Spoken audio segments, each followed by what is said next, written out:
Ce fut l'une des dernières cérémonies imposantes de l'Empire soviétique, les funérailles de Léonid Brejnev. Tout l'appareil politique et militaire était présent. Puis ce fut l'escorte des soldats marchant au pas rapide, le déploiement de l'artillerie militaire, les bannières et les drapeaux. Tout était en place pour montrer au monde comment le régime communiste honorait son chef d'État. La mise en scène donnait l'impression que l'Union soviétique existerait toujours. Oui, tout était conforme au scénario, sauf un petit geste. Lorsque la veuve de Brejnev s'est approchée de l'imposant cercueil, elle s'est arrêtée un moment, puis elle s'est penchée et a fait le signe de la croix sur la poitrine de son mari.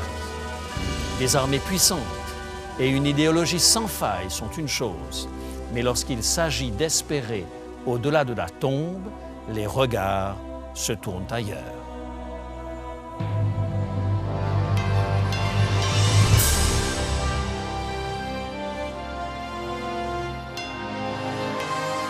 Elle a résisté à l'épreuve du temps. La Bible, le livre de la révélation, est toujours d'actualité dans le monde complexe d'aujourd'hui. Voici, il est écrit. C'est un message de foi et d'espérance que vous présente maintenant José Élysée.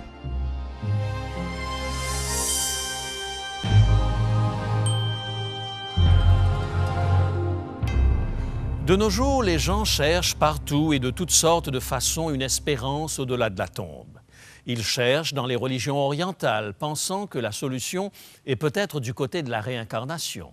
Ils cherchent dans les sciences occultes. S'ils arrivaient à entrer en contact avec les morts, peut-être leur apprendraient-ils quelque chose sur l'au-delà. Ils cherchent dans la science. La cryogénie semble offrir une espérance pour quelques-uns. La congélation du corps jusqu'à ce que la science découvre le moyen de vaincre la maladie et nous permette de vivre éternellement. Et ils cherchent par-dessus tout dans les expériences proches de la mort. Ces incursions supposées dans l'au-delà semblent nous donner, plus que toute autre chose, une idée de ce qu'est la vie après la mort. Nous avons besoin d'être rassurés sur l'ultime voyage. Et de plus en plus de personnes aujourd'hui ont vécu des expériences proches de la mort et nous offrent des récits de première main. Du moins, c'est ce qu'ils prétendent. Betty Eady prétend être montée au ciel au cours de l'un de ses voyages dans l'au-delà. Elle aurait rencontré Jésus et aurait reçu de lui beaucoup de nouveaux enseignements. C'est ce qu'elle dit dans son livre publié en 1992, « Éblouie par la lumière ». Beaucoup de personnes ont voulu savoir ce que Betty avait vu. Son livre est resté sur la liste des meilleurs vendeurs du New York Times pendant 1 an et demi. Betty a écrit que, dans sa rencontre avec Jésus, elle l'a vu comme un être de lumière bienveillant. Parfois, elle ne pouvait dire où sa propre lumière s'arrêtait et où commençait celle de Jésus. Betty décrit un Jésus au regard très aimant, dont la présence et l'étreinte lui ont fait éprouver un sentiment de dignité. Il n'y a rien à redire à cela, car le Nouveau Testament nous décrit un Jésus plein de compassion. Mais Betty avait plusieurs autres choses et des révélations à faire en plus que le Nouveau Testament ne mentionne pas. Par exemple, sur la base de son expérience au-delà de la mort, elle conclut que Jésus n'était pas un avec le Père. Elle a découvert également qu'elle devrait cesser de regretter ses actions passées puisque Jésus ne ferait jamais rien pour la blesser. Et aussi que les êtres humains ne sont pas des créatures pécheresses par nature, que les esprits humains ont assisté Dieu lors de la création et que malgré les apparences, il n'y a vraiment aucune tragédie dans ce monde. Mais l'expérience au-delà de la mort qu'a vécue Betty Eady s'est produite presque 20 ans avant la publication de son livre. Elle refuse de soumettre son dossier médical et dit que le médecin qui l'a traitée au moment où elle a failli mourir est décédé depuis. Il est donc impossible de vérifier scientifiquement les dires de Betty. Mais nous pouvons vérifier ce qu'elle dit avoir reçu de Jésus, et c'est précisément là que le bât blesse, parce que certains des enseignements qu'elle a reçus ressemblent davantage aux propos de ceux qui croient à une vie après la vie qu'à ce qu'affirme la Bible.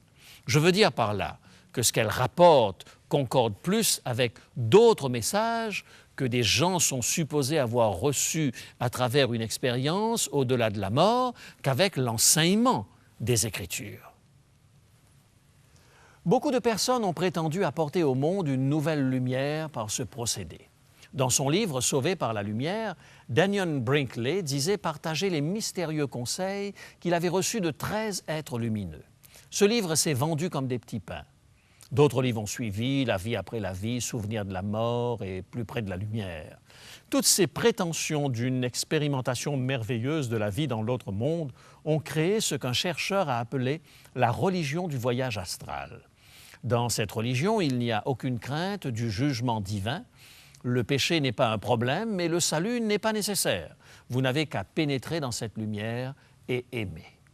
Dans un livre intitulé « En route vers Oméga », un être céleste qui apparaît au cours d'une expérience au-delà de la mort console une femme anxieuse par ces paroles « Il n'y a pas de péché ». La religion du voyage après la mort met plus en évidence le potentiel illimité des êtres humains que la personne de Dieu. Betty Eady mentionne avoir expérimenté ce qu'est l'omniscience au cours de son expérience. Et elle déclare que ses pensées ont maintenant une puissance extraordinaire pour créer la réalité. Elle affirme également qu'elle était là, à la création, comme un esprit préincarné et que son âme progresse éternellement. Ce sont les croyances qui semblent lui venir de ses antécédents chez les Mormons.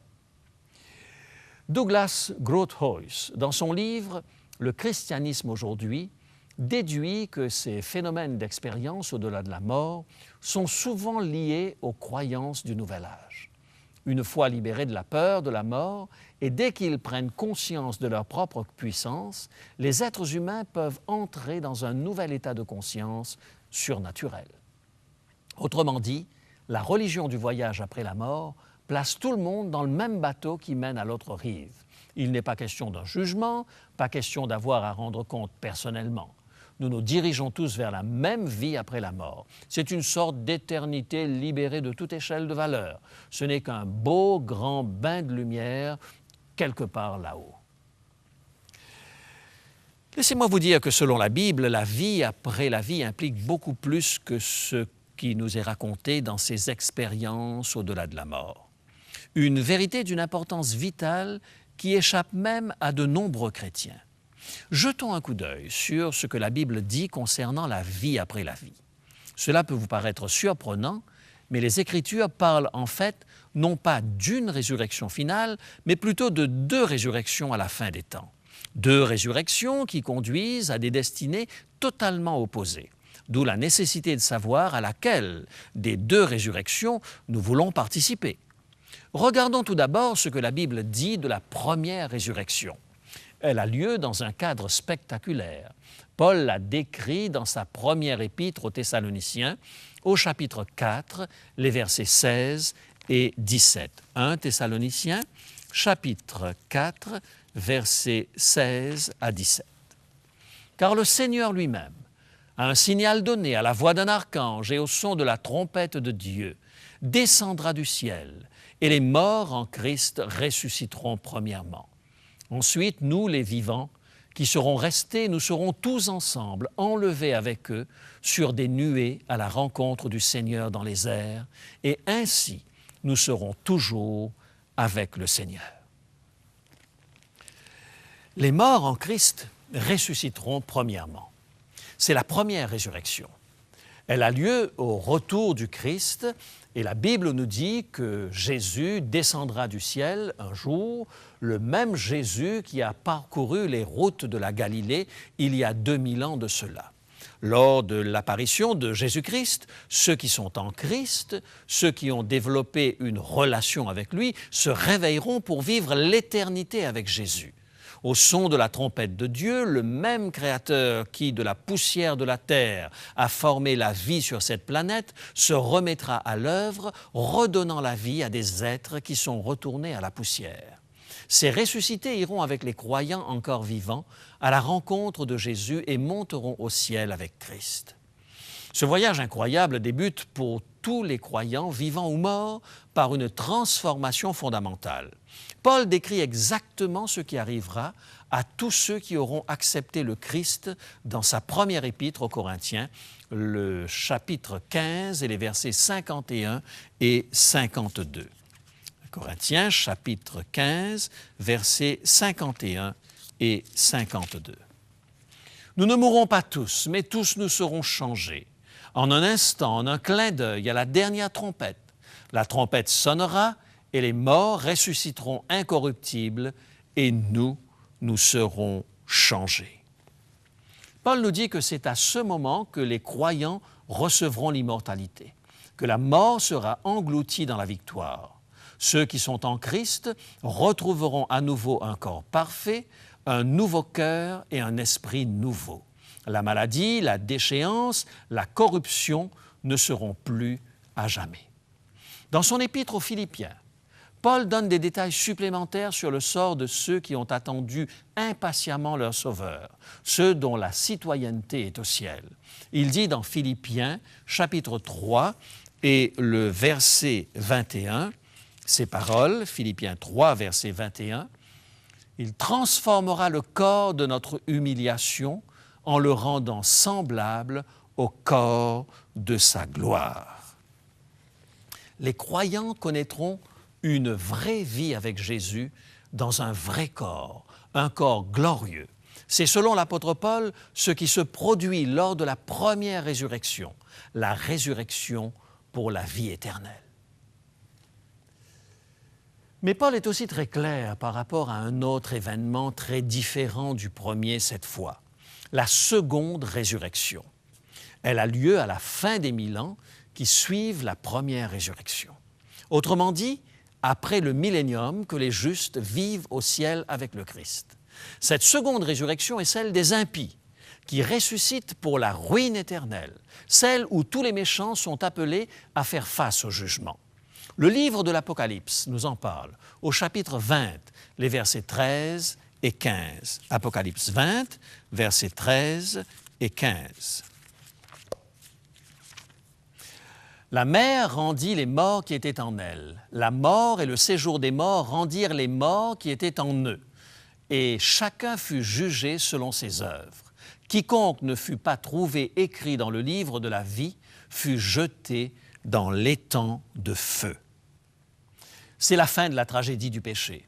Une résurrection qui ne débouche que sur la mort éternelle.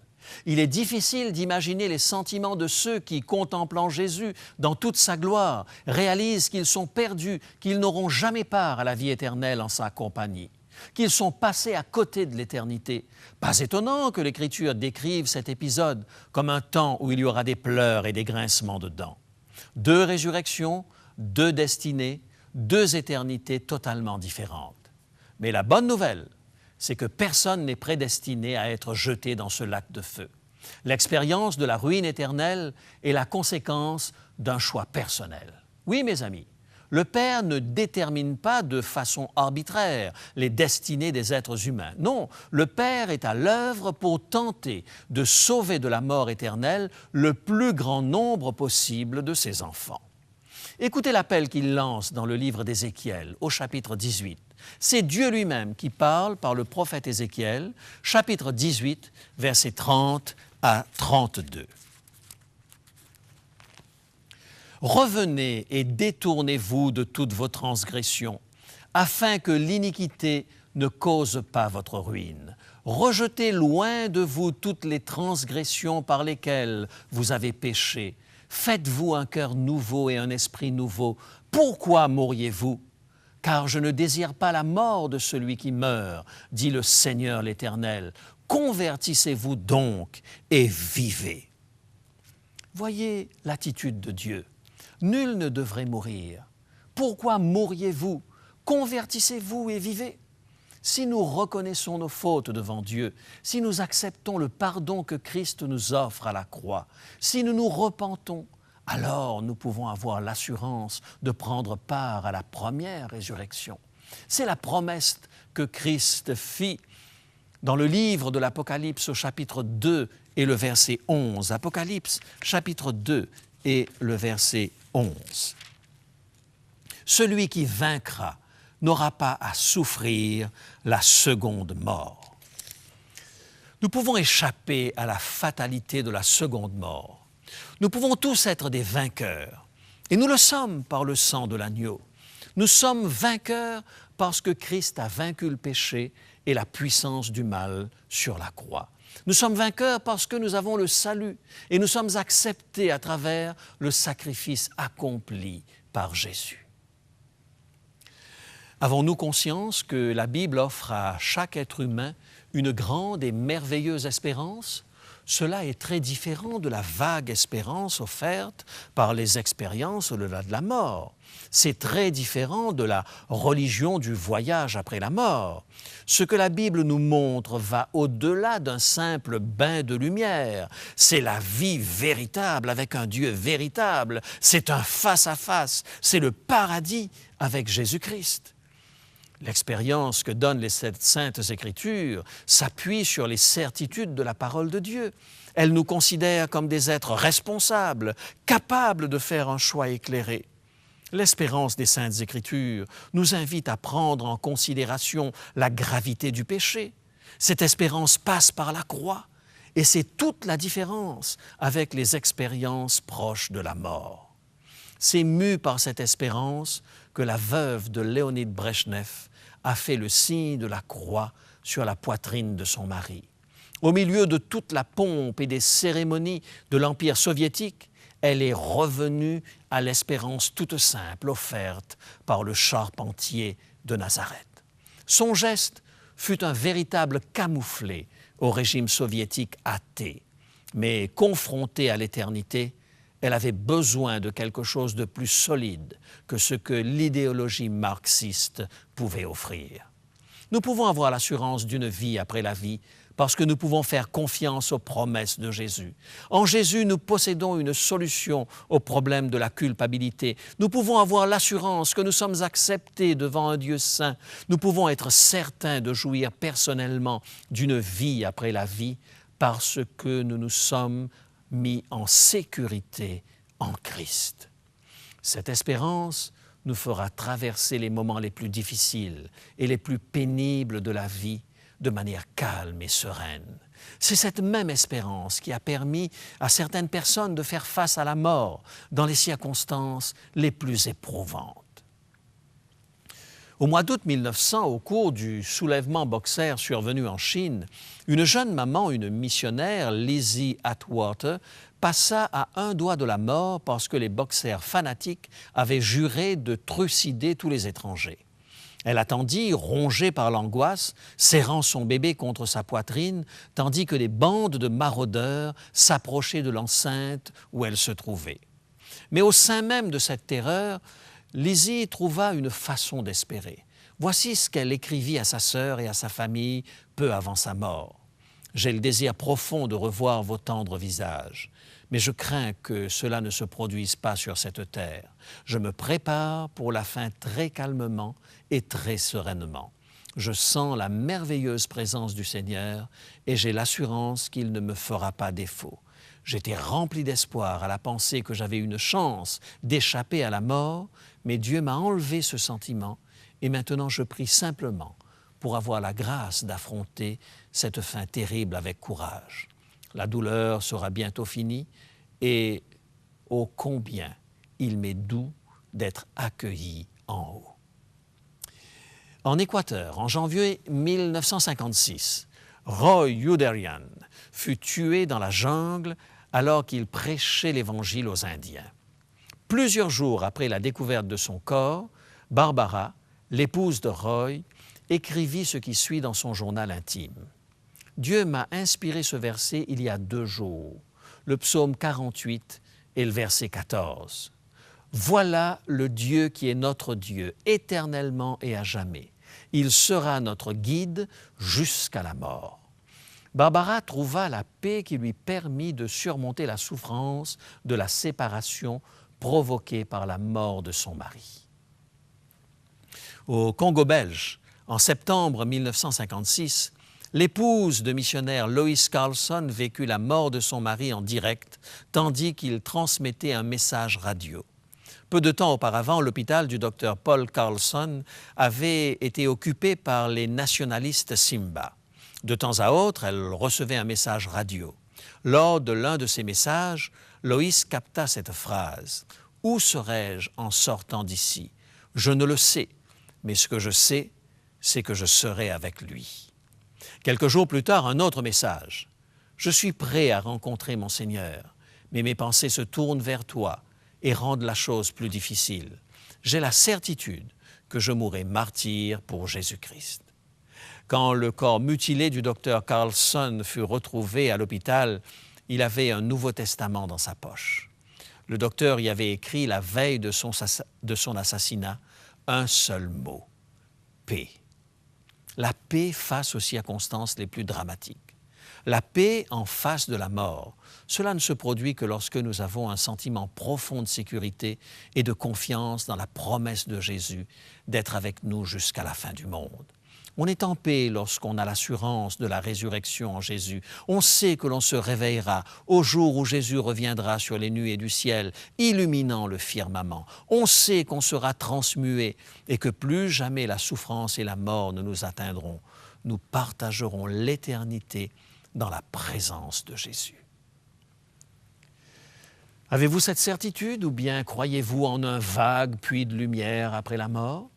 Savez-vous quelle main secourable se tendra vers vous en ce jour-là? Ou bien espérez-vous en quelque chose d'immatériel quelque part? Dieu désire que vous viviez. Il a tout donné pour faire de la mort éternelle un sommeil dans l'attente de la résurrection. Il dépend de vous de tendre la main vers lui et d'accepter son amour. Croyez en ses promesses. Il vous aime et il veut vous sauver. Ne permettez à rien d'étouffer votre relation personnelle avec Jésus. Le choix que nous faisons aujourd'hui déterminera à quelle résurrection nous participerons. La première, qui nous ouvre la vie éternelle avec Jésus, ou la seconde, qui conduit à la mort éternelle loin de lui. L'espérance la plus grande qui remplit de joie mon cœur, c'est de rencontrer et de voir mon céleste Rédempteur. L'espérance la plus grande qui remplit de joie mon cœur, c'est de rencontrer Jésus mon Sauveur. Il n'y aura plus ni détresse, ni larmes, ni douleur. Il n'y aura plus ni tristesse, ni mort ou ni malheur, car toutes ces choses ont disparu là-haut dans le paradis.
C'est parce qu'il a vaincu la mort que Jésus peut ramener ses enfants de la tombe.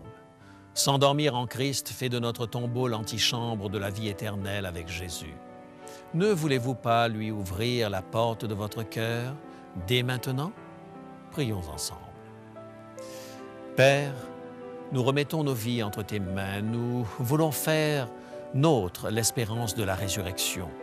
Accompagne-nous chaque instant, dans les bons comme dans les mauvais jours. Nous soupirons après la certitude d'être en paix avec toi. Nous te consacrons notre vie maintenant. Grandis en nous et garde nos yeux fixés en haut.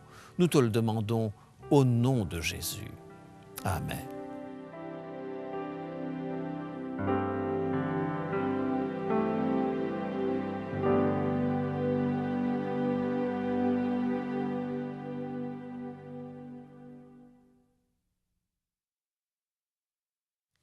Bonjour à tous. Peu de sujets ont autant d'importance que celui d'aujourd'hui. Que nous arrive-t-il dans l'au-delà? Si vous voulez avoir une idée précise de ce que déclare la Bible à ce sujet, demandez notre offre du jour. Il s'agit du livre intitulé « La mort et la résurrection, le ciel et l'enfer ». Pour seulement 5 $, vous pouvez vous procurer ce livre en nous écrivant, nous téléphonant ou nous envoyant un courriel.